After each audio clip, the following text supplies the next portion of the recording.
com a Malfis Borralho aqui e com a Sandra Félix, Coach de Performance, eu sou estratégia em negócios digitais e como combinado, na primeira semana do mês, o que é que a gente faz? A primeira semana do mês é dedicada a convidados e esta noite temos uma convidada, uma convidada e uma surpresa, não é? Uma surpresa. Mafaldinha. É isso mesmo, então vamos chamar a convidada e a surpresa que ela traz, não é assim? Isso Bora mesmo, lá. vamos a isso. O mais engraçado. Boa noite! Eu sou a Regina e o marido da Regina. Olá! Boa noite! Bem-vindos! Olá a todos! Uma surpresa. Só faltava uma caixa agora de embrulho e seja. E temos uma surpresa. A Regina Santana, hoje com a surpresa, é o Paulo Faustino. Quisemos fazer esta brincadeira. Ainda há pouquinho, off the record, nós estávamos a falar que antigamente se falava na esposa de, não é? Relativamente às mulheres, e fizemos aqui este trocadilho. Muito obrigada, Regina, muito obrigada, Paulo, pela vossa disponibilidade de estarem aqui hoje a falar um bocadinho connosco. Já temos aqui pessoas. Olá, boa noite, Sílvia, bem-vinda. E boa noite. Eu vou pedir às pessoas para colocarem, por favor, o vosso nome, porque aqui a aplicação Restream não deixa ver os vossos nomes, portanto, coloquem, por favor, o vosso nome para nós irmos interagindo. E coloquem questões também aqui à Regina. Colocar questões, exatamente. E onde é que estávamos em full screen. Okay. E vão colocando também de onde é que nos estão a assistir, que nós gostamos sempre de saber. Muito bem, o tema de hoje é neuromarketing e neurovendas. E eu começo já pela pergunta: neuromarketing e neurovendas é a mesma coisa? Não, senão não tinha dois nomes diferentes. Não é? A base é a mesma, que é a ciência, não é? Mas são coisas muito diferentes. Eu costumo explicar de forma muito simples a diferença entre uma e outra. No neuromarketing nós estudamos como alguém gosta de um produto, como fazer alguém ligar-se emocionalmente a um produto. Em neurovendas nós trabalhamos mesmo a ação. Porque não basta nós gostarmos de um produto ou identificarmos com um produto ou reconhecer uma marca para nós a comprarmos. É preciso um bocadinho mais que isso. E em neurovendas é um bocadinho mais aprofundado em termos de ação. O que é que as pessoas compram? O que é mesmo importante para as pessoas comprarem? Não é só porque a gente passa no supermercado e acha o rótulo muito bonito e até é o rótulo que depois compra, não é?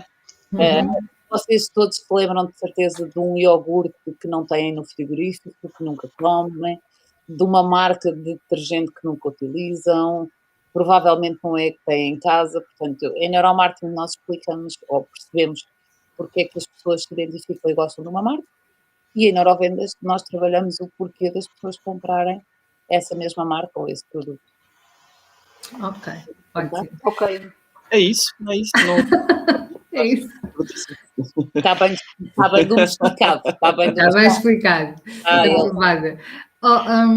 E uma coisa que, principalmente nas empresas, ainda há bocadinho eu falava isto com a Mafalda, e eu venho da área, a minha formação base é comunicação e marketing, e eu lembro-me que quando iniciei o meu trabalho num gabinete de marketing, que era assim que se chamava, as pessoas franziam assim um bocadinho a testa, mas porquê que marketing? Mas é preciso para quê? É preciso vender, a força de vendas é que é importante.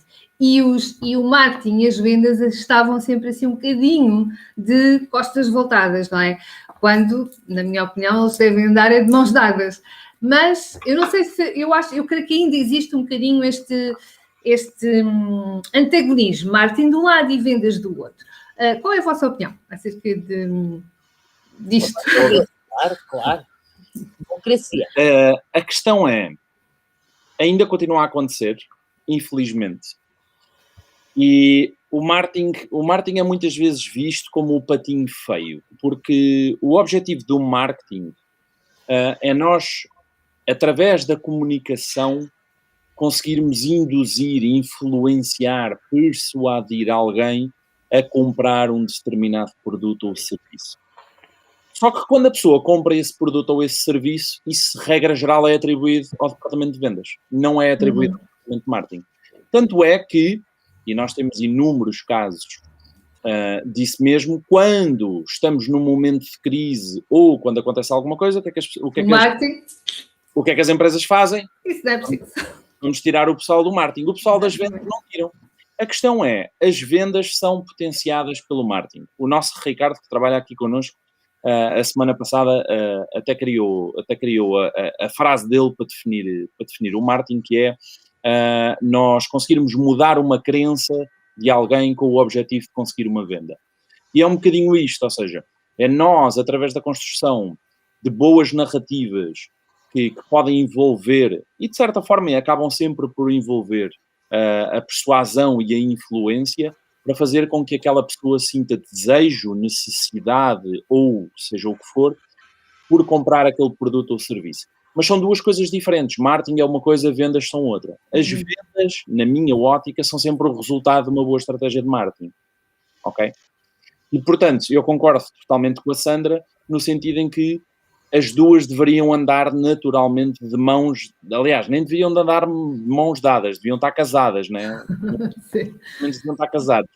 Até que a morte os separasse. Mas, infelizmente, não é assim que acontece. Eu estou só aqui a procurar um nome de um livro que eu adoro e que de repente me deu uma branca, que é uma coisa que me acontece Pergunta-me, que eu tenho uma boa memória. É um livro branquinho, com a capa cor-de-rosa, com as letras cor-de-rosa, que fala dos erros das empresas que não aliaram o marketing e as vendas. Eu recomendei muito, que ele comprou. Estás a ver? Mas é da Harvard? Não. Mas é de um... É do Malcolm? Não. De Daniel Pink? Não. Eu não sigo bem as pessoas. Não faz mal. Regina, já te vais lembrar, entretanto, nós vamos aqui. Mostra nas grandes empresas os maiores erros das grandes empresas, e nós conseguimos revê-los, porque são empresas internacionais que nós conhecemos, os erros que aconteceram quando não conseguiram aliar as duas áreas essenciais da empresa, o marketing e as vendas. Quando há guerra entre o marketing e as vendas, normalmente acontecem grandes erros de negócio e é difícil depois de resolver. Porque, efetivamente, não há vendas sem haver marketing, porque se as pessoas não conhecem a marca, não reconhecem, não se identificam, Claro. não conhecem a mensagem, o propósito, porque é que vão vender, porque é que vão comprar, não é? E depois, não existe marketing sem haver vendas, porque também não nos interessa chegar às pessoas, Claro. se não tivermos uma equipa depois. Claro, que vá lá, não é? Marcar os golos, não é? E a trazer o retorno, não é? Portanto, as duas coisas estão sempre juntas e o objetivo de marketing, pode haver vários, obviamente, nós podemos trabalhar apenas branding, mas o objetivo final é sempre vender mais, porque se eu estou a fazer branding hoje, é porque amanhã eu quero vender mais. Deveria ser, não é? Ou pelo menos deveria ser. Mas no final do dia queremos que todos ganhar dinheiro, não é? Menos hoje nos marketing se fala muito pouco de vendas. Não se fala de vendas. Ainda hoje Sim. parece que são duas coisas que não funcionam em conjunto. Não se fala de vendas. Porque é muito bonito falar de pós-venda, mas como é que eu explico a alguém como é que se trabalha o pós-venda se ela não entende nada de vendas? Se ela não percebeu o processo até chegar lá. Fala-se muito de fidelização do cliente, já em formação em marketing, mas não se fala do processo de vendas, da comunicação em venda. Parece que nós passámos por uma fase em que ser vendedor era uma coisa má, ninguém queria ser vendedor, ninguém queria ser reconhecido como vendedor. Aliás, nós vendemos os vendedores imobiliários que ninguém é vendedor, são consultores. Existe esse estigma ainda, não é? Aquela carga do vendedor. Não é? E eu, por exemplo, acho estranho, porque se eu fosse vendedora imobiliária eu não queria ser consultora, eu quero ser vendedora, porque eu quero vender as casas, não quero fazer consultoria de vendas para ninguém, porque isso é uma coisa completamente diferente. Mas existe porque durante muito tempo o vendedor era visto como aquela pessoa chata, que só vendia pela força, não é? Ganhava sempre... Impingia coisas às pessoas, não é? E ninguém se quer reconhecer como vendedor, nós temos precisamente...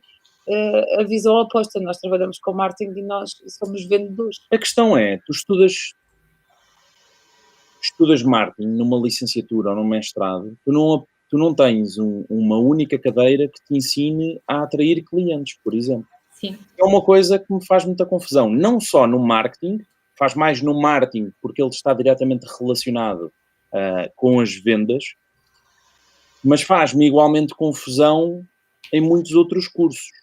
Por isso é que há muitos profissionais que saem da faculdade, que estudaram fisioterapia, estudaram medicina, estudaram, sei lá, psicologia, e depois resolvem abrir o seu consultório e não fazem a menor ideia de como é que eles atraem um único paciente para o seu consultório.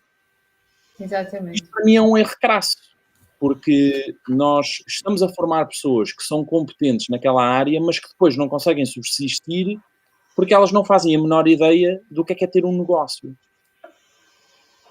E isto é grave. Paulo, na tua opinião, então tu achas que uma pessoa que, por exemplo, no caso de um fisioterapeuta, de um dentista, que vai abrir o seu fisioterapia, o seu espaço, o consultório, e deveria ter, deveria fazer um curso ou deveria ir saber como vender ou como atrair clientes? Isso é fundamental, principalmente numa fase inicial, porque normalmente é one-man show, né? Uhum. É o eu-sultório. Sim, ou eu equipa, não é? Eu equipa. É o eu-sultório, o eu-urgência, o eu-equipa, o eu-espaço e por aí vai. Numa fase inicial, sim, porque eles não fazem mesmo a menor ideia de como fazer isso. A questão é, por exemplo, nas faculdades, em licenciaturas, em mestrados e por aí vai, muitas vezes há aquelas cadeiras opcionais. Cada um escolhe as cadeiras opcionais que quer fazer.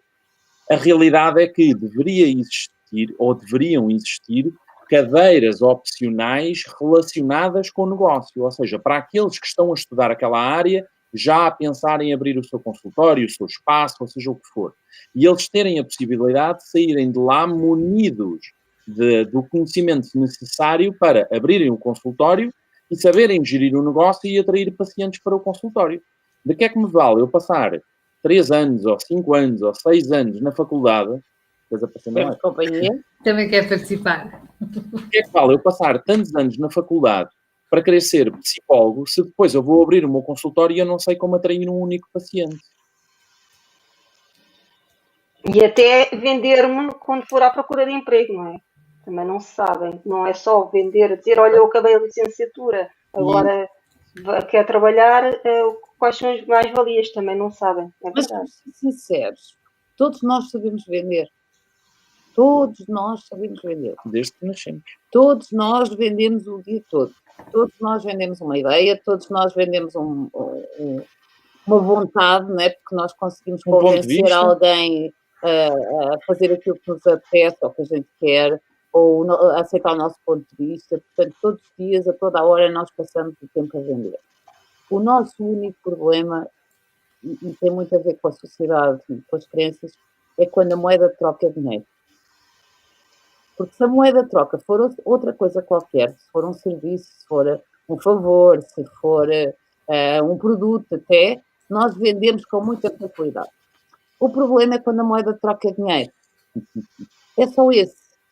Porque nós achamos que é caro, porque temos a mania de olhar para os outros pela nossa realidade, ou achamos que é caro, ou achamos que é barato, ou achamos que estamos a impingir porque se estamos a falar muito bem ou a querer vender, podemos ser mal interpretados, mas nós impingimos as nossas ideias o tempo todo. Quantas vezes a gente está a discutir com os amigos a impingir a nossa ideia, porque tu não estás a perceber bem, tu não estás a entender bem, o meu ponto de vista é este, ou vê lá se não faz sentido. Mas se a moeda de troca for dinheiro, ficamos logo muito atrapalhados, porque nós não fomos ensinados a lidar com dinheiro. Nós não fomos ensinados a falar de dinheiro como se fosse uma coisa supernatural. Ter muito dinheiro é uma coisa errada, ser ambicioso é confundido. Feio.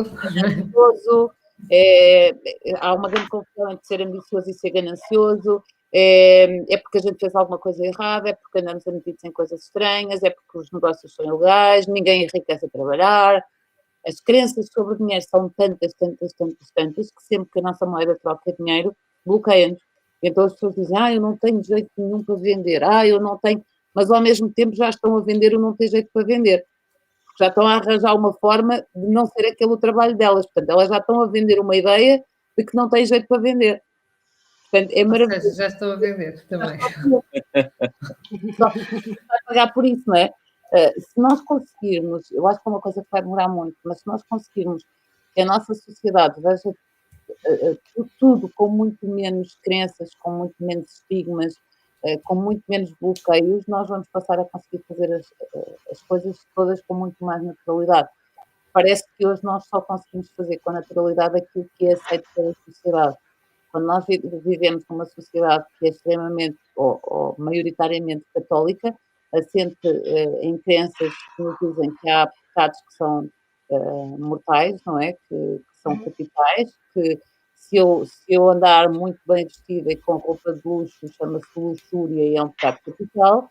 Se eu tiver muito dinheiro, é ganância, não é isso que se chama, mas é avareza. Avareza. E é portanto, parece que tudo aquilo que eu fizer e que eu consigo conquistar na vida, eu estou a fazer contra as leis de Deus e vou para o inferno, não é? Quando nós conseguirmos... Que é onde está a malta fixe. É mais divertido. Não, é porque não leram o livro que eu ando a ler agora. Não. E ele fala, tudo o que está aqui é tirado da Bíblia. Isso não são católicos à sério. A Bíblia é a interpretação que fazem do que está lá escrito. Claro. Exatamente. E ela foi, e a maior parte das interpretações foram feitas porque havia uma hierarquia e queria-se que o povo seguisse a hierarquia. Portanto, a seguir ao povo vinha o clero. E o povo tinha que trabalhar para o clero, tinha que respeitar o clero, tinha que ser submisso ao clero. É? E nós continuamos ainda hoje, apesar de muitas mudanças, a ter no nosso inconsciente todas estas crenças que nós fomos ouvindo das nossas mães, dos nossos avós, dos nossos vizinhos, da sociedade no geral, e daí nós temos medo de vender, porque vender, como o Paulo costuma dizer, é servir. Se nós temos tudo que pode ser importante para alguém, é a nossa obrigação vendê-lo, é a nossa obrigação disponibilizá-lo no mercado. Nós queremos ganhar mais não significa que nós somos gananciosos, significa que nós somos ambiciosos. Aquilo que nós fazemos com o nosso dinheiro e que ganhamos pode demorar muitas vidas, pode ajudar muitas pessoas. Também pode não ajudar, mas isso depende das pessoas que o ganham, não é? Não depende do dinheiro. Não é o dinheiro que muda as pessoas. Então não que elas se revelam. Exatamente. Pertencia àquilo que a pessoa já é, não é? Na realidade. Exato. Olha, entretanto, aqui temos alguns comentários. Sempre dicas excelentes nesta rúbrica, obrigada. Só que não conseguem ver o nome. Se existe, Sandra Rodrigues Félix, mas estamos cá para ajudar a desconstruir esse antagonismo. Boa noite. Sem dúvida, para além das vendas e marketing, deviam ter noção de que é um negócio no seu todo e o que é que isso implica. Estou a adorar, vender é servir, replying to Facebook, username, não sei o que é isto, replying, Mafaldinha, podes ajudar? Vou lá ver. É exatamente isso mesmo, alguém confirmou a mensagem de alguém. Ok, é isso. Ok, mas eu não consigo ver quem é. Olha, nós somos ensinados para ser funcionários públicos.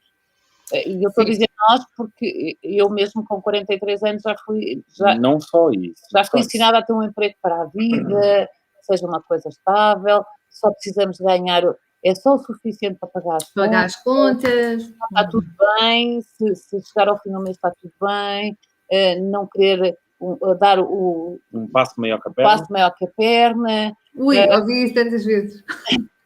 Tudo isso ainda hoje, e continua-se a ouvir. Inconscientemente os pais continuam a educar as crianças desta forma, porque nós continuamos a ouvir na rua uma mãe a dizer a uma criança, um menino não chora, não sabes mais, os meninos não choram. Há pessoas que dão passos maiores que a perna e ganham medalhas. O ginásio, Sim, é uma boa analogia. Olha, estamos a falar Nelson. Nelson Évora, exatamente. Vai casar o salto maior que a perna, não é? Estávamos no início a falar que isto aplicava-se nas lojas, que as pessoas entram e identificam-se com as marcas e com as promoções. Como é que se traz isso que vivíamos antigamente no presencial para o online? Da mesma forma. Nós identificamos-nos com a marca da mesma forma. Tudo o que nós sabemos, ou o que nós temos no nosso cérebro, já está guardado. Portanto, nós sabemos, por exemplo, o cheiro do café. Eu não preciso ter um café à frente para saber o cheiro do café. Eu não preciso ter um pão com manteiga para saber a que é que ele sabe. Eu não preciso de ver alguém a vomitar para sentir o nojo e perceber o que é que está a acontecer. Nós vemos um filme e ouvimos a música do suspense e o nosso coração acelera. Ouvimos um tiro e o nosso coração, nós temos medo. Portanto, nós identificamos aquilo que nós conhecemos, que já está guardado na nossa memória. E nós no digital conseguimos trazer à memória da pessoa, ou avivar na memória da pessoa, as mesmas emoções, praticamente todas, que nós conseguimos trabalhar no offline. Trabalhar os sentidos, nós precisamos trabalhar os sentidos. Quanto mais sentidos nós conseguimos trabalhar em simultâneo, mais emoção é criada, não é? Mais emoção é gerada na conexão. Melhor para a marca, melhor para o produto. E nós já temos isso na nossa memória, nós só reconhecemos aquilo que já conhecemos, que já guardámos de memória, que já memorizamos.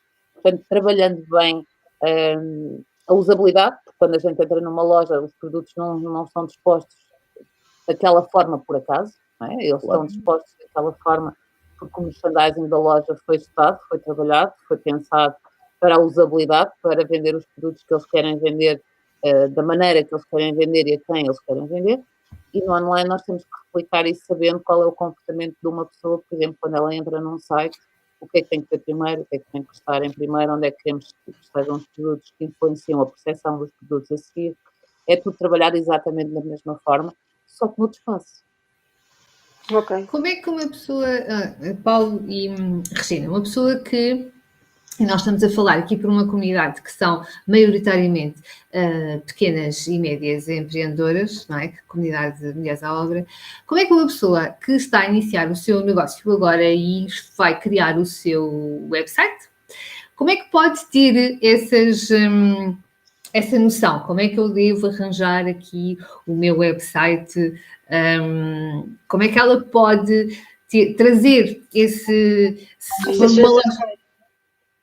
a sensação de bem-estar, por exemplo. Vamos falar das holísticas, há muita gente aqui das holísticas. Como é que eu transmito uma sensação de bem-estar num website, por exemplo? Sim, por exemplo, num espaço pode pôr lá um cheirinho, não é?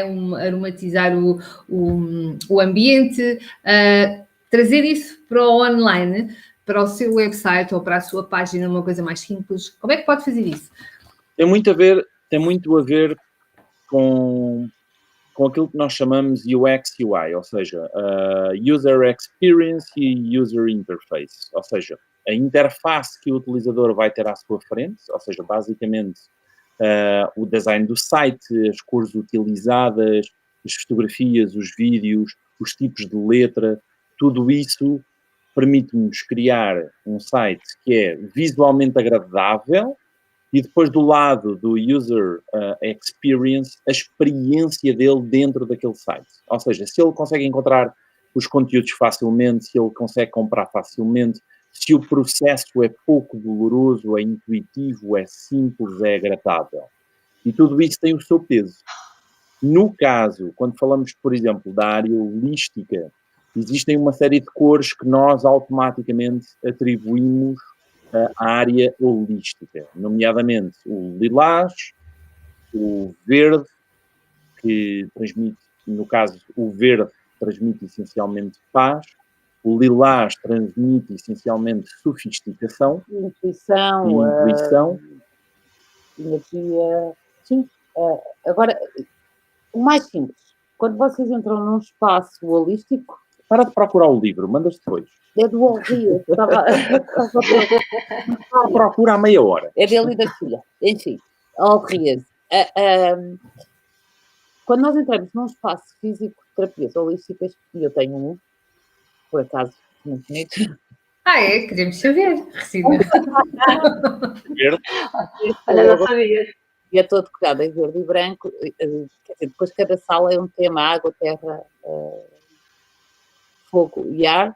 E aí dentro de cada sala são cores diferentes, mas a base dele é o verde. Quando nós entramos dentro de um espaço de terapias holísticas, o que é que nós sentimos?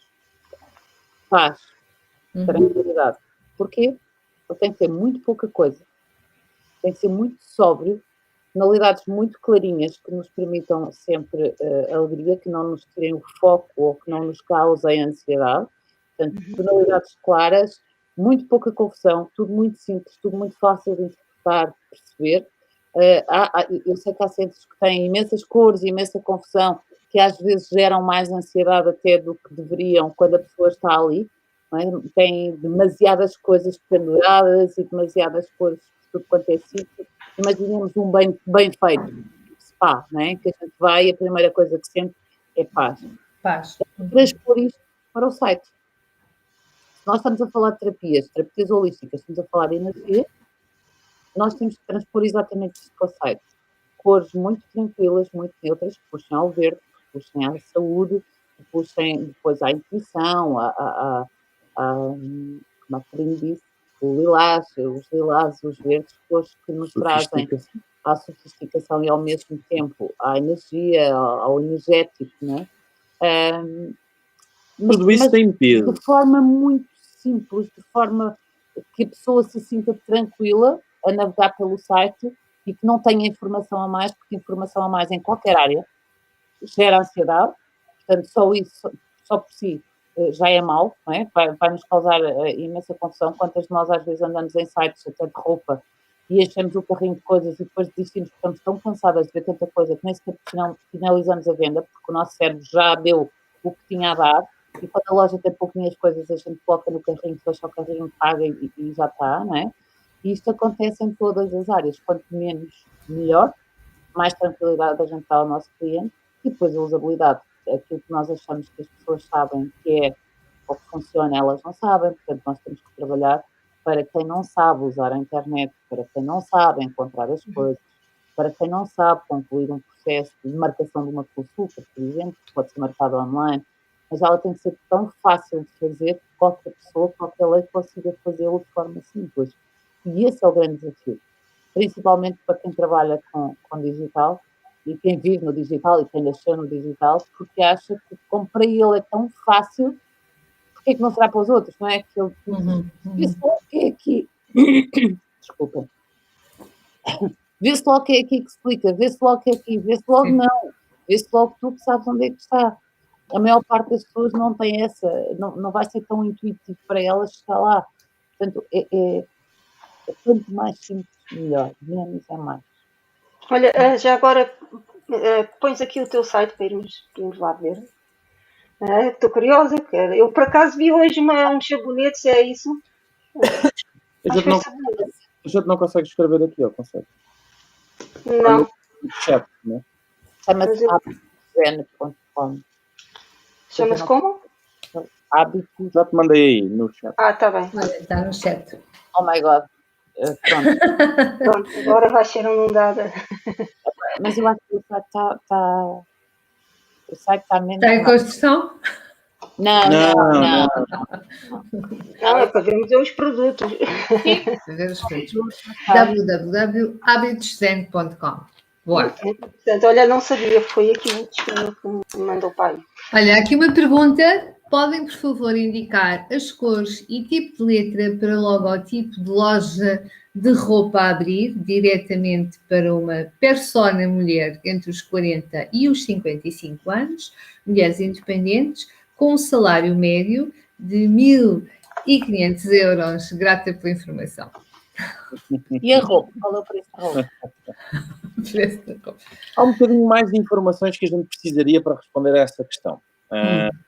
É que uma pessoa com 1.500 euros de salário pode querer comprar Zara ou pode querer comprar, depende das despesas dela. Se tiver filhos, se calhar não chega para comprar nem Zara, né? Se não tiver filhos, pode dar para comprar muitas outras coisas. É preciso muito mais informação que apenas A questão é, Se tiver filhos, carro, casa para pagar, depois o container vai com Já sorte. estão na faculdade? não sobra nada, né? É, exatamente. A questão é, nós temos que pensar em duas coisas. Primeiro, uma coisa é a identidade da marca, e nós podemos ser fiéis à identidade da marca. Vou-vos dar um exemplo. A Vorten, ou o Continente, ou a PC Diga, ou a Prozis, todas elas têm os sites fiéis àquilo que é a identidade da marca, que é essencialmente branco e vermelho. Ok? E nós já sabemos à partida que o vermelho é uma cor relativamente agressiva. No entanto, dentro daquele contexto de identidade de marca, faz todo o sentido porque existe essa identificação.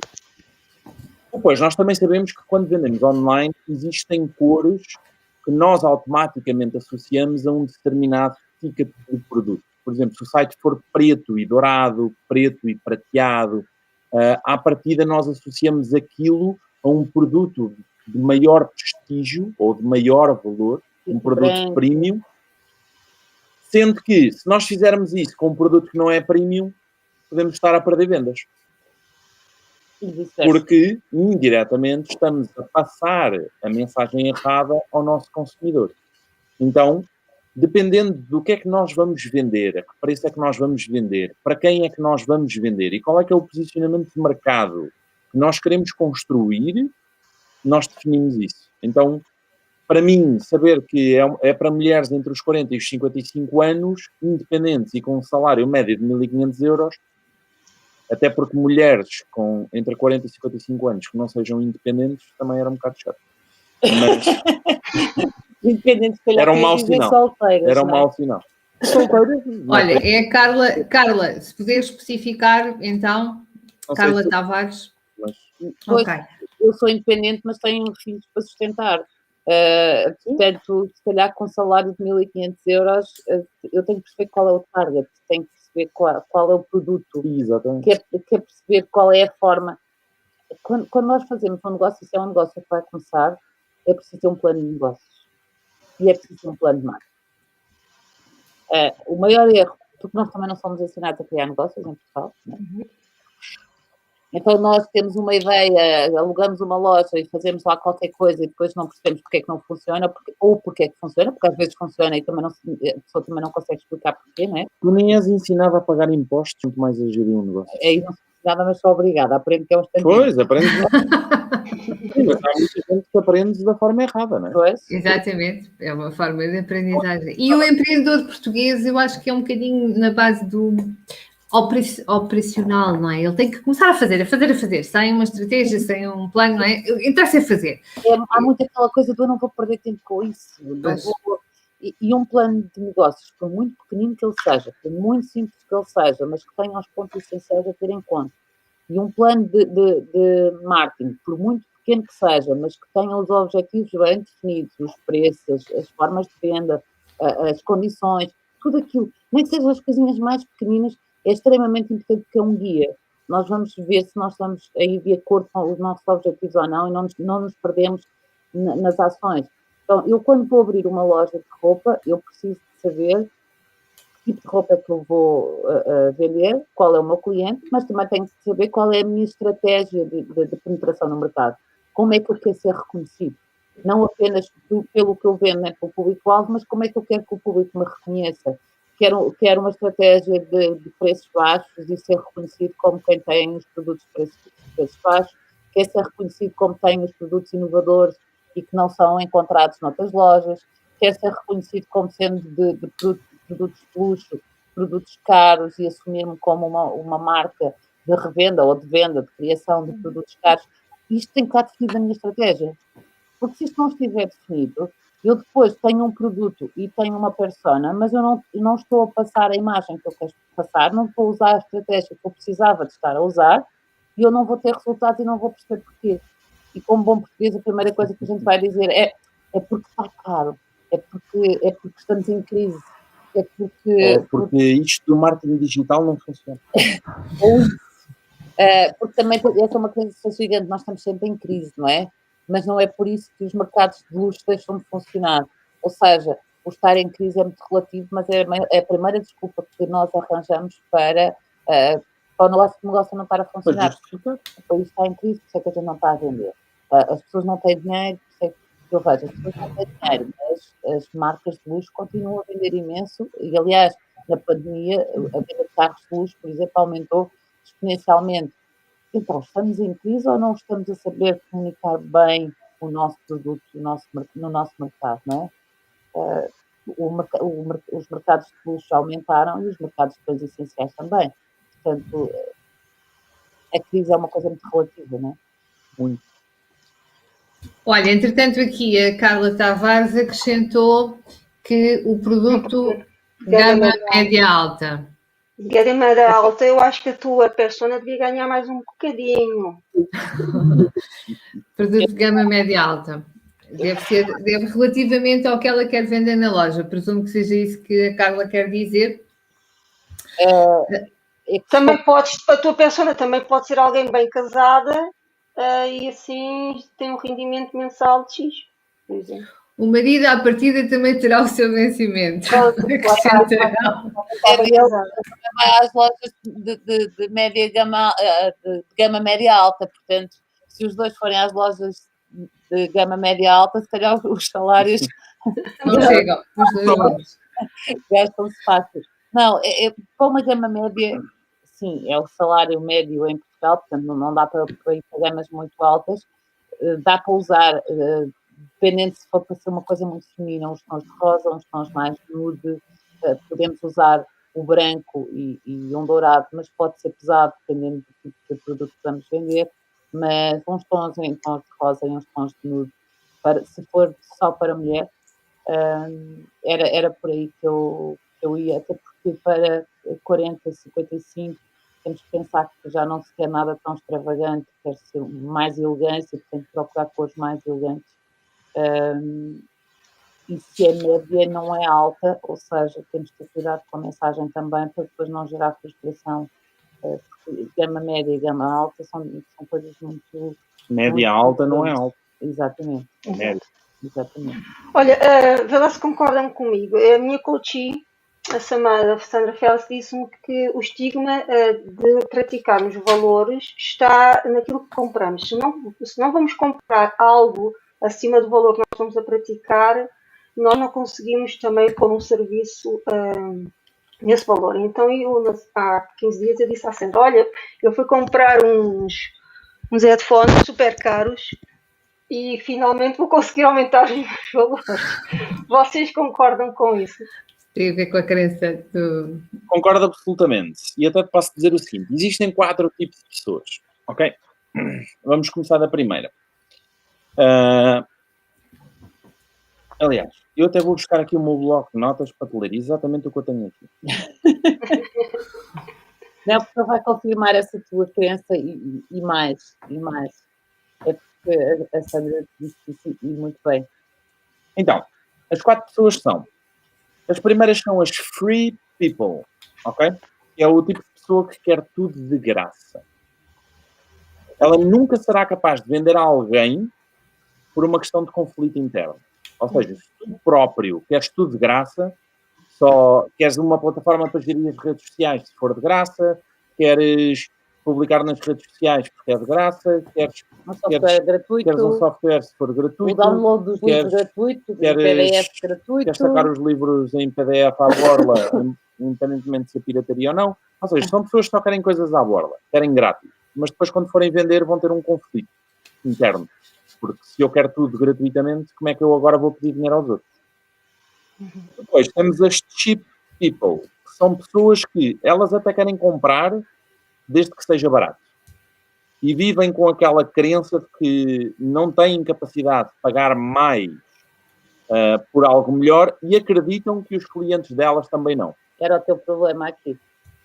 Ok? Não querias comprar, não querias pagar mais, mesmo sabendo que os headphones eram melhores, mas depois bloqueia-te no teu preço também, no preço do teu serviço. Claro, porque se nós acreditamos que não conseguimos pagar mais por determinadas coisas, tendencialmente acreditamos que os outros também não o fazem. Exato. Depois temos as fee people, As fee people são pessoas que estão disponíveis para pagar um fee por alguma coisa, ok? Pode ser um fee mensal, pode ser uma assinatura de um software, pode ser uma assinatura de uma ferramenta, de uma Netflix da vida, do que for, ok? Um serviço de música. É a diferença entre aquelas que usam o Spotify com anúncios a cada 4 músicas e aquelas que pagam o Spotify. Pagam o Spotify. Depois existem as free people, que são as pessoas que estão dispostas a pagar um valor premium por qualquer coisa que faça sentido para elas. São aquelas que estão dispostas a pagar bem por coisas que lhes fazem poupar tempo, ganhar dinheiro, atalhar caminho, ou simplesmente por uma questão de comodidade. Prazer, comodidade e por aí vai. Então são estes 4 tipos de pessoas que existem. Respondendo à tua questão, ela faz todo o sentido, no sentido em que se as pessoas não estão dispostas a comprar e a pagar bem pelas coisas que elas querem, elas também não conseguem fazer isso ao venderem os seus produtos e serviços. E isto muitas vezes é um choque muito grande, porque a própria pessoa, ela vive com a crença que os outros não têm dinheiro, que nós estamos em crise, que as pessoas não pagam tanto por isto ou por aquilo, que seja o que for que ela vai encontrar para tentar justificar a sua forma de estar, né, no mercado, o seu viés da confirmação, né? E isso tem muito a ver com as suas próprias crenças relativamente ao dinheiro e à sua forma de estar na vida. Eu detesto tudo o que é barato. E detesto tudo o que é gratuito. Tudo. Eu vejo pessoas a cometerem erros crassos do género. Eu preciso de uma ferramenta para construir páginas de venda. Ou eu preciso de um software de email marketing. Alguém arranja uma coisa gratuita. Por amor de Deus, alguma vez na vida vou colocar o meu negócio e um dos ativos mais importantes do meu negócio numa ferramenta gratuita na internet. É que isto nem sequer faz sentido. É querer ganhar dinheiro em cima de uma coisa gratuita. Como é que vais querer ganhar dinheiro e não vais querer estar a Isto pagar? não faz sentido, porque não há, né? todos nós sabemos, não há almoços grátis. Vamos imaginar um software de email marketing. Se eu quero usar um software para disparar e-mails e o software é gratuito, o que é que vai acontecer com os meus dados? Vou perdê-los. Os e-mails vão para o spam e ninguém chega a ver, ou não são abertos, ou não são entregues, ou não se consegue gerir o que é que foi aberto e o que é que não foi aberto. Colocar um negócio em cima de uma ferramenta gratuita, não. Mais tarde ou mais cedo temos que ir para o pago, é verdade.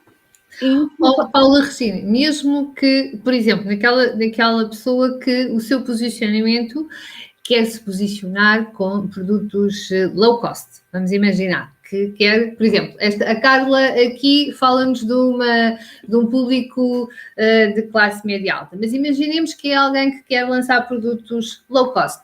Aí, vale a pena utilizar as tais ferramentas gratuitas? Não. E por uma razão. Eu quero vender low cost, mas quero vender muito. Porque o low cost só dá dinheiro se for escalável.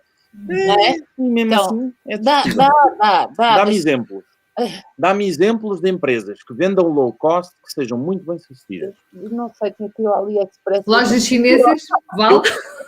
Não, as lojas chinesas estão caras. A LFT. Eu conheço uma, chama-se Primark. Ok? A Primark. Primark. Escalável. Se ela se entrasse dentro da Só Primark, que... as mesmas pessoas que entram dentro de uma Gucci, por exemplo, Pois. ela não mas ia é que render. tu vais à Primark porque os produtos são baratos, mas sais de lá com 200 ou 300 euros de tralha, né? Eu sei. Porque é tudo barato. Eu sei. É só mais e é uma questão de escala. Mas regra geral, quando falamos de low cost, é muito difícil ser rentável. Mas agora vejam, mesmo uma Primark que é low cost, ela só ganha se escalar. Se não tiver muita gente, ela não. E ainda assim, ela está localizada nas ruas ou nos centros comerciais em zonas estratégicas que não são as mais baratas. Nem nada que se pareça. Portanto, até esse posicionamento elas têm em consideração. Elas estão numa zona de passagem porque elas querem escalar, ou seja, elas estão a pagar um lugar mais caro para poderem escalar, para poderem estar visíveis para muita gente. Então elas não estão a poupar na loja, não estão a poupar no seu posicionamento. Elas estão nos locais que até podem ser mais caros no shopping, mas toda a gente as vai encontrar. É fácil chegar a eles. Então, mesmo quando a gente quer vender low cost, a gente tem que ter ferramentas que nos permitam escalar. E não é com ferramentas gratuitas que a gente faz isso. Então digo outra loja, CIA. São Aquelas CIA. tiradas ao pé das escadas rolantes. Exatamente, é que são tudo estratégias de. Era o que eu falava. CIA é barato, mas eu não diria. Mas é muito barato. A Primark bate a CIA. Bate, eu estou a tentar lá ir comprar uma São coisinha. muito baratas. E nós temos que perceber isso, que é qual é a estratégia deles no mercado. As deles é de venderem para multidões, mas isso não significa investimentos. Porque eles têm que ter muito mais material, têm que ter muito mais cotação, têm que ter um espaço muito maior. Os outros querem vender a menos pessoas por um valor mais caro, ou tem outro tipo de condições. Nós falámos disso na nossa mentoria até esta semana, que foi o exemplo da Ryanair.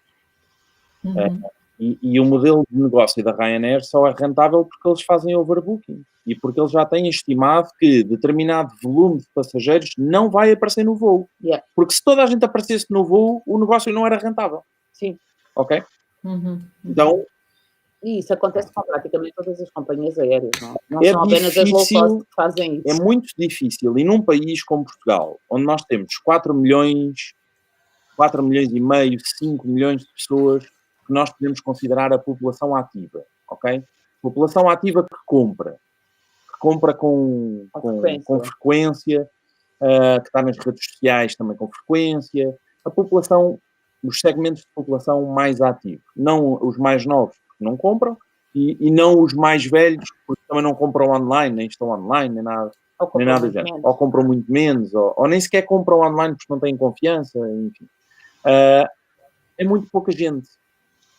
Nós temos, por exemplo, eu assusto-me, aqui perto do nosso escritório, fechou uma sapataria e eu abriu aqui uma loja que é tudo a 12 euros.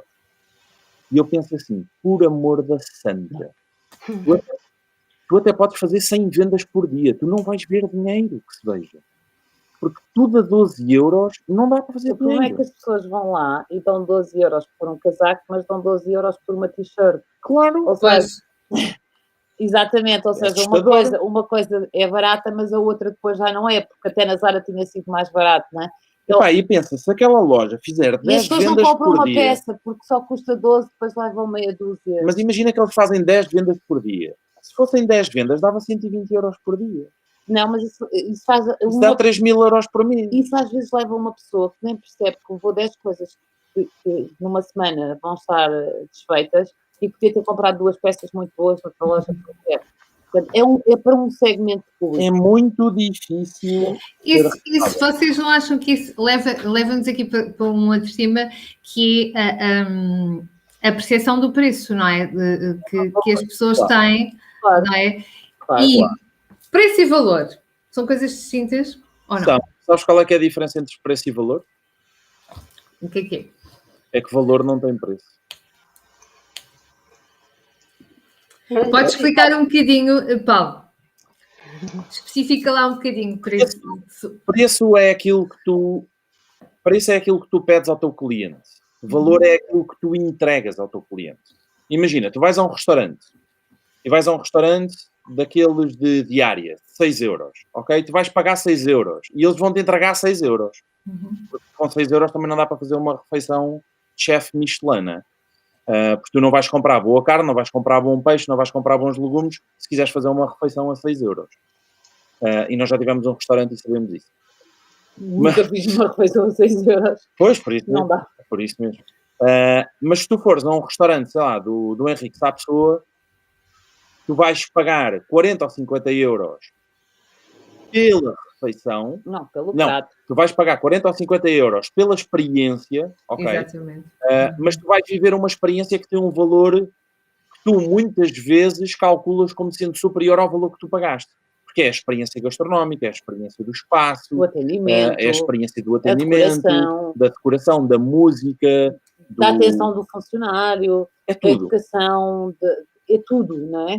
É o status também, porque foste ao restaurante, não é? É tudo. E isso é o valor, ou seja, imagina. É o je ne sais quoi. É o je ne sais quoi. Imagina, tu compras um iPhone, porquê? Porque a grande maioria das pessoas compram um iPhone porque elas atribuem ao iPhone um valor superior àquele que ele custa. É assim, uma transação comercial acontece quando o teu cliente valoriza mais aquilo que tu lhe estás a vender do que o dinheiro que ele tem no bolso. Exatamente. Quando ele valoriza mais o dinheiro que ele tem no bolso, ele não compra. Então, esta relação tem que ser uma relação em que o valor do bem ou do serviço que eu estou a O vender valor percebido. tem um Percebido pelo cliente, exatamente. tem um valor percebido superior ao dinheiro que a pessoa vai dar pelo produto.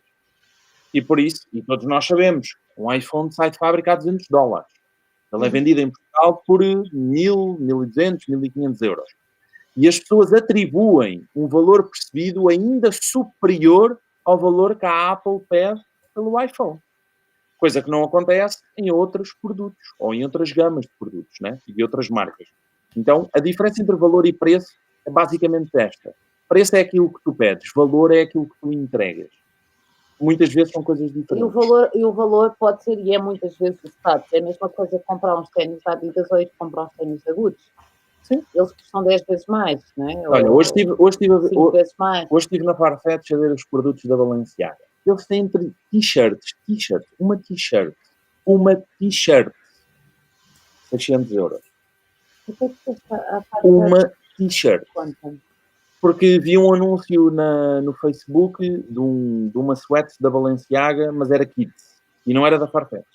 E depois pensei, deixa eu ver na Farfetch. Quando comecei a ver, 600 euros. Uma t-shirt. Ok? 600 euros. E tu pensas, isto é posicionamento de marca.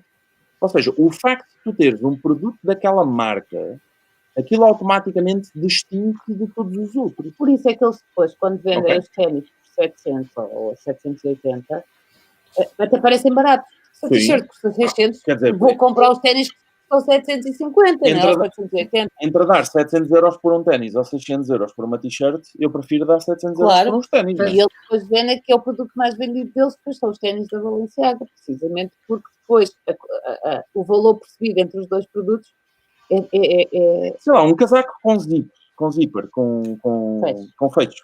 Como é que se diz em português? Não é zíper, no Brasil diz zíper. Nem é aquela coisa do meu British. Não,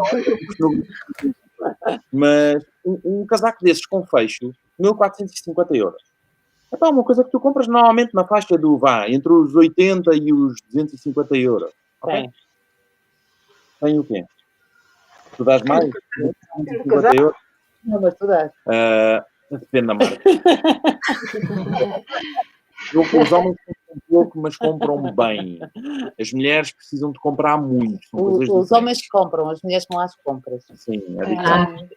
Boa, olha, essa é uma boa diferença. É verdade.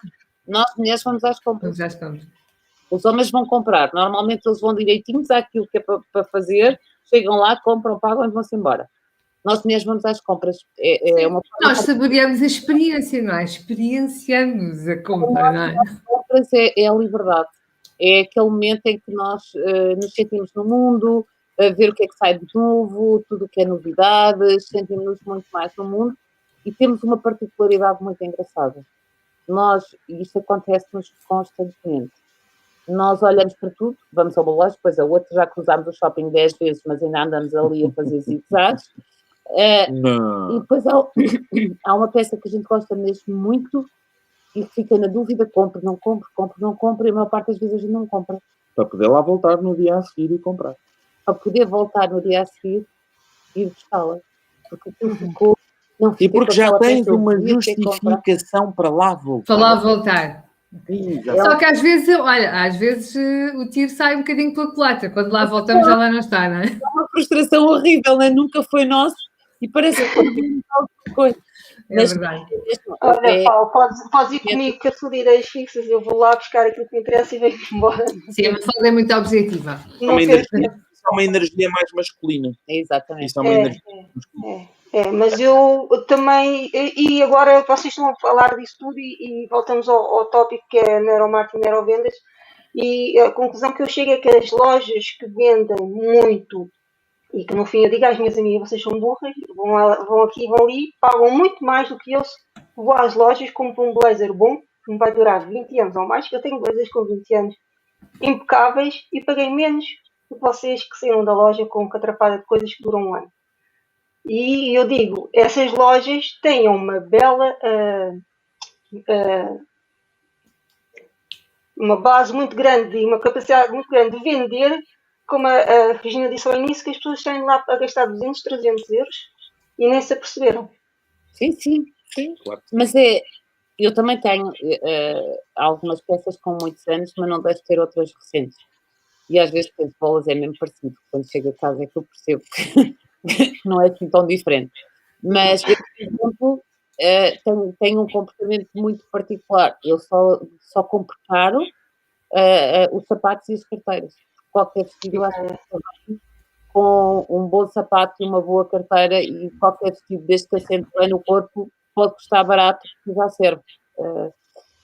Há outras pessoas que não, que dão imenso tempo por vestidos. Eu, por exemplo, em vestidos é uma coisa, vestidos, em calças, em casacos, é uma coisa onde eu não gasto muito dinheiro, tirando um ou outro casaco. Por acaso acho um péssimo negócio os vestidos caros. Porque tu não andas com o mesmo vestido. Sei lá, se foram uns jeans, eu também acho, mas jeans, eu ainda percebo, porque tu usas com muita frequência de jeans. E os sapatos a gente repete na mesma semana, duas ou três vezes. O mesmo vestido tu não repetes com a mesma frequência. Exatamente. É um péssimo negócio. É um péssimo negócio. Comprar vestidos caros, desculpem marcas de luxo, mas é o que é. Mas posso usar a mesma carteira várias vezes na mesma semana, ou os mesmos sapatos várias vezes na mesma semana. Então, são peças que são muito mais importantes. E a mala da mulher, nós em Neurovendas estudamos isso e ensinamos isso. Cada um desses produtos, ele também tem uma função, um significado para lá do produto em si. Por exemplo, no caso da mala de mulher, ela serve muito como um bastão social, ok? O código simbólico é bastão social. E o que é que isto significa? Significa que a mulher utiliza a sua mala, a sua bolsa, como uma forma de se mostrar à sociedade. De se destacar de todos os outros. E a mala tem essa função. Os sapatos já não.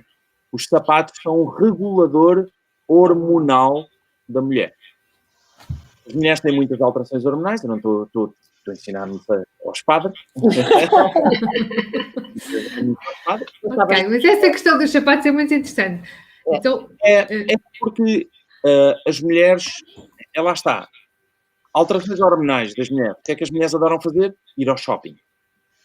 Nem que seja online. Se for online, é para ver não ter que andar muito. Não? E os sapatos são parte dessa regulação hormonal, que é a mulher sente muito mais frequentemente necessidade de comprar do que o homem.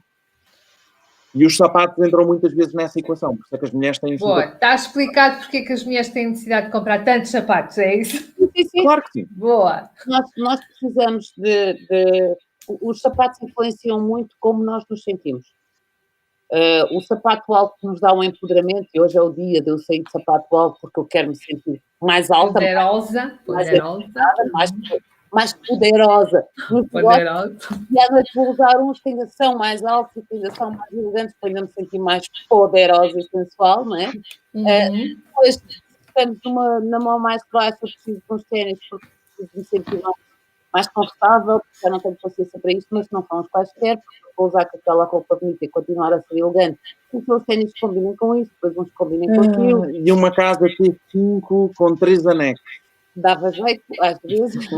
Mas por isso é que, peraí que isto suscitou aqui, os sapatos suscitou aqui uma grande empolgação, olha. Adoro saber isso sobre a mala da mulher, diz a Silvia Vaz Pinto.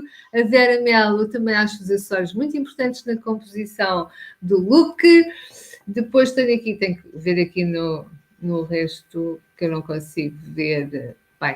Há outra pessoa, a Biblioideias tem relação com a Sarah Jessica Parker, a sua personagem Sex and the City, que estourava o cartão comprando sapatos. Muito bem. E depois também a Biblioideias, a questão do sapato é que não tem a ver com a boa forma, sempre cai bem e dá status de poder. Precisamente. É isto. E o que é que vocês definem uma pessoa que gosta de ter coisas que ninguém tem? Desculpa. Espera aí que a Regina estava a dizer qualquer coisa. Desculpa, Regina. Eu estava só a dizer que quando nós sabemos que cada peça tem um significado diferente para o nosso cérebro, nós vendemos com mensagens completamente diferentes de cada uma das peças que estamos a vender. Claro, claro que sim. Uhum. E aquelas bom. pessoas que gostam de ter coisas únicas que há pouco no mercado. Sentimento de exclusividade. Sentimentos o quê? De exclusividade? Exclusividade. Ok. Todos nós gostamos do que é escasso, exclusivo e para pouca gente. Uhum. É isso que distingue dos Porque isso mais. distingue-nos, por isso é que existem aqueles produtos que são séries limitadas, numeradas, porque isso atribui um estatuto de diferenciação, exclusividade, e automaticamente isso atrai o consumidor. Poucos tiveram acesso. Quanto menos Exatamente. gente tiver acesso, mais diferenciação nós temos de todos os outros, portanto, mais poder nós temos percebido em relação a toda a sociedade. Exatamente. Muito bom. Olha, entretanto, nesta conversa, não sei se tens mais alguma questão, Mafalda, que entretanto já passaram 1 hora, assim, rapidinho. Isto estava super interessante aqui a nossa conversa. Eu só perguntei isso porque eu comprei 2 mochilas no ano passado no Algarve e fui à procura cá em Lisboa dessas mochilas à loja e eles disseram, nós não temos isso, onde é que comprou? Eu disse, comprei no Algarve. Foi exclusivo deles lá, nós aqui não temos. Eu disse, olha que bom. Ninguém aqui compra porque agora uso uma coisa que mais ninguém usa, porque Sim, só por eu é que exemplo. comprei esta peça. Exatamente. Por exemplo, imagina, uma vez, por acaso não sei se foi quando fomos juntos, se foi quando eu fui a primeira vez, a Las Vegas, que te comprei uma peça da Pandora que só existia em Vegas. Foi a primeira vez. Foi a primeira vez que eu fui sozinho. Aquela peça só existe em Vegas, ou seja, se a pessoa não for a Vegas, ela não consegue comprar aquela peça. E isso atribui um significado e um valor diferente de uma peça que está disponível em todo lado. É verdade. Isso também é uma forma de Eles também tinham uma exclusiva da TAP, que só a TAP é que vendia nos aviões e eu comprei, só porque mais ninguém compra aquilo a não ser no avião, portanto não é uma peça que se consiga comprar nas lojas. E nós acabamos por comprar as peças pela exclusividade que elas pela diferenciação. têm, Exatamente. Sim. Portanto, mais uma dica do neuromarketing, não é? Por isso é que os ditos gatilhos de persuasão, não é? No marketing são tão importantes, sabemos jogar com isso e a escassez é sem dúvida um deles, não é? Mas quase que a pessoa compra. Sim, neste caso não é escassez, é exclusividade. A Mafalda ficou depois de saber que só tinha havido lá, portanto era uma coisa exclusiva, mas ela não comprou por isso. Não comprou por isso. Mas ela comprou por ser único, não é? Diferenciador. Eu porque vi, gostei, deu-me jeito, até comprei 2, comprei para um monte de gente, aquilo era barato. É que ela soube que era único. Agora, quando não adianta, não é só nós gostarmos, não é só ser fácil, não é só ser raro que nos leva a comprar. Claro. Tem que haver uma justificação para. Aquilo tem que preencher algum vazio emocional, tem que preencher alguma necessidade emocional que nós temos para que nós o compremos. Não é só porque, sim, senão, não é porque a gente passa na rua e vê que as coisas estão em promoção, compra tudo o que não vê. Bastava pôr no site apenas 2 unidades e vendíamos sempre. É assim que funciona. Ok. Sim, e é verdade, por isso é que nós vamos, eu estive na NASA e comprei t-shirts e as coisas lá são extremamente caras. E no Planet Hollywood e no outro Hard Rock Café. E cá já entrei 1000 vezes no Hard Rock Café e não compro uma única t-shirt. Exatamente, não te marca de forma absolutamente. E aqui também não és turista. E aqui não sou turista, é verdade. Marca-te, exatamente. As outras peças marcam-te e vão-te recordar sempre daquele momento. Aqui não. Faz diferença. Aqui não faz diferença, né? Estás na tua cidade, vou comprar uma t-shirt a dizer Hard Rock Lisboa para quê? Não, Lisboa, ainda pior que é Lisboa, nem sequer é Lisboa, é Lisboa. É isso que me faz. Mas pensa positivo, tu podes ir depois para os Estados Unidos com ela vestida e pensa, uau! Pois, pode ser. Se calhar, Mafaldinha, se fosses para os Estados Unidos, se calhar até passavas ali no Hard Rock de Lisboa e compravas. Agora vou levar para os Estados Unidos. Olha, mas levamos, quando foi daqui da Expo, levamos t-shirts para lá, sim. E depois foi em Miami dizer, olha-me Portugal. Para ver se foge logo aqui, encontramos portugueses. Isto não pode ser. Foi giro. Muito bom. Muito bom mesmo. Olha, ficávamos aqui a noite toda, eu ficava aqui a noite toda a falar convosco. Com vocês, mesmo Muito interessante, dicas aqui muito interessantes, foi muito bom ter-vos aqui. Obrigada, Regina e Paulo, pela vossa disponibilidade em participarem aqui na nossa rubrica Mentoria a Mais. Houve aqui com certeza grandes aprendizagens, para mim houve com certeza e aqui para a nossa comunidade também. O que é que vocês gostariam de deixar aqui como, assim, a jeito de dica final, alusivo aqui a este tema de neuromarketing e neurovendas? O que é que vocês gostariam de deixar como remate final? Remate final. Vender tem muita técnica, tem muita sabedoria, mas tem essencialmente mindset. Portanto, quando nós temos mindset de empreendedores, de empresários, nós conseguimos vender. Quando nós não temos mindset nem de empreendedores, nem de empresários, dificilmente nós conseguimos vender. Eliminar as nossas crenças é a base. Trabalhar. Exatamente. Portanto, o autoconhecimento, o desenvolvimento pessoal, para mim é hoje o ponto mais importante para nós trabalharmos antes de aprendermos a usar, seja qual for a ferramenta de vendas, de negócios, seja do que for. Primeiro, o autodesenvolvimento, perceber o que é que em nós nos bloqueia de conseguir fazer, conseguir construir, conseguir ir mais além, ser ambiciosos e depois, então, trabalhar as ferramentas e as vendas e todas essas coisas. Sem dúvida. Olha, como é que as pessoas podem... Sim, Paulo. Deixa-me deixar a minha mensagem, desculpe. Não. Eu ia pôr, mas termina. Então, eu quero deixar a mensagem de que vender é servir. E o que é que isto significa? Significa que é nossa obrigação moral, quando nós temos um determinado conhecimento e sabemos que esse conhecimento pode ajudar a outras pessoas, esse conhecimento, ou esse produto, ou esse serviço, ou seja o que for, nós sabemos que ele pode ajudar outras pessoas de alguma forma, é nossa obrigação moral nós vendermos esse produto ou esse serviço. E vender é servir. É nós servirmos os outros e darmos a eles a oportunidade de eles também crescerem, deles evoluírem, deles melhorarem, deles terem acesso a. E se nós olharmos para trás, a nossa história é feita assim. Ou seja, se as pessoas não vendessem o seu conhecimento, a humanidade não evoluía. Se as pessoas não vendessem os seus produtos, a humanidade não evoluía. Se as pessoas não vendessem tudo aquilo que vendem e partilhassem o seu conhecimento, a humanidade não evoluía. Portanto, vender é servir. Não tenham medo de vender. Vocês estão basicamente a prestar um serviço à humanidade. É assim que funciona.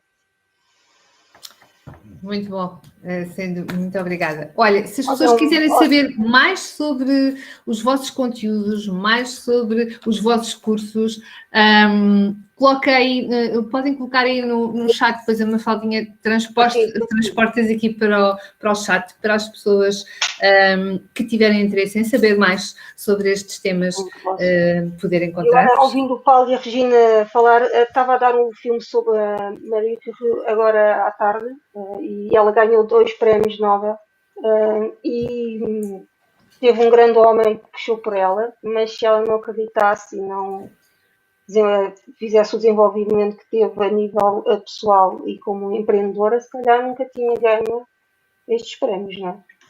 E como elas, grandes mulheres e grandes homens que temos aí pela nossa história. É verdade. É mesmo. Sim. O desenvolvimento pessoal é muito importante. Importantíssimo, acho que é base para tudo. Para a vida, para os negócios, para todas as áreas, todos os campos em que nós nos movemos, sem dúvida. Olha, muito obrigada a vocês pelo convite. Obrigado pelo convite. É um prazer estar aqui com vocês. E agradeço eu. Fiquei a saber que vocês têm uma carrada de cães e não fazem a cama. Mas pronto, cães gatos, 4 gatos em cima da cama. Mais um escritório. Temos 6. Cadela só temos uma. Ainda. Vai passar a 2 entretanto. Vai. Boa, a família está a crescer, portanto. Os animais são uma boa forma de nos ensinarem a viver. Muito. Darem amor. Temos muito a aprender com eles mesmo. Muito. E até eles verem. Tenho aqui uma, mas você não vê. Eles não passam aqui. Eu tenho aqui um, mas ele agora não está aqui. Está com a minha filha. Vender, eu passo a vida a comprar. É dar-lhe os bombons porque eles portam bem. A minha cadela Os vende tão bem. bombons, os meninos. É uma vendedora nata. Uma compradora fácil. És uma compradora impulsiva. Eles são bons vendedores, olham para nós e pronto, e conquistam. É verdade, a gente faz-lhes as vontades todas. Portanto, Olha, entretanto, deixa-me só ler aqui, porque nós temos aqui imensos comentários. Como sempre, gratidão, as pessoas a agradecer. Entretanto, aqui para baixo, tu se calhar consegues ver aí desse lado, Mafalda. Há aqui comentários que foram andando para baixo. Uma pela forma como vendem e não como nos servem. A Luísa Madeira a dizer que só chegou agora, depois ela vai ver mais tarde, tenho a certeza. Grata. A gata mais linda é a Mia, a Mafalda conhece. Isto é a Vera Melo. Okay. A Vera Melo, obrigada, Paula e Regina. Paula e Regina. E como sempre apresentaram temas excelentes. E gratidão. Pronto. E é verdade, vocês trazem sempre aqui conteúdo muito rico e muito, como eu costumo dizer, vale dinheiro. Não viram, vão ver e faz favor de tomarem nota. Isto vale dinheiro. Então vai, já estão aí também nos comentários as vossas redes, portanto, sigam os conteúdos do Paulo e da Regina e têm lá os contactos deles para poderem contactar e poderem saber mais sobre estes temas. Muito obrigada mais uma vez aos dois pela vossa disponibilidade. Um beijinho grande. Beijinho muito grande. Boa noite. Obrigado. Obrigada. E foi mais uma live, uma excelente live aqui com o Paulo Faustino e a Regina Santana, né? Que a Regina trouxe a surpresa, como nós dissemos e muito bem, que a surpresa era o Paulo. Nós não tínhamos a certeza se ele vinha ou não e ela hoje anunciou que ele também vinha e foi esta a surpresa. Muito excelente conversa, excelente mentoria hoje, muito valor. Espero que tenham gostado e gostaram com certeza, a avaliar aqui pelos comentários. Sílvia Vaz Pinto, muito obrigada, Sandra, Mafalda, Regina, Paulo, muito obrigada, Regina, Paulo, Mafalda e Sandra. Obrigada, Sílvia, por estares aí também a acompanhar-nos, como sempre. Muito obrigada a todos que estiveram aqui a assistir. E uma boa noite para todos, bom descanso. Boa noite, fiquem bem, bom descanso e para nós vemos na quarta-feira que eu trago novidades. Um beijinho muito grande e fiquem no online em segurança. Beijinhos.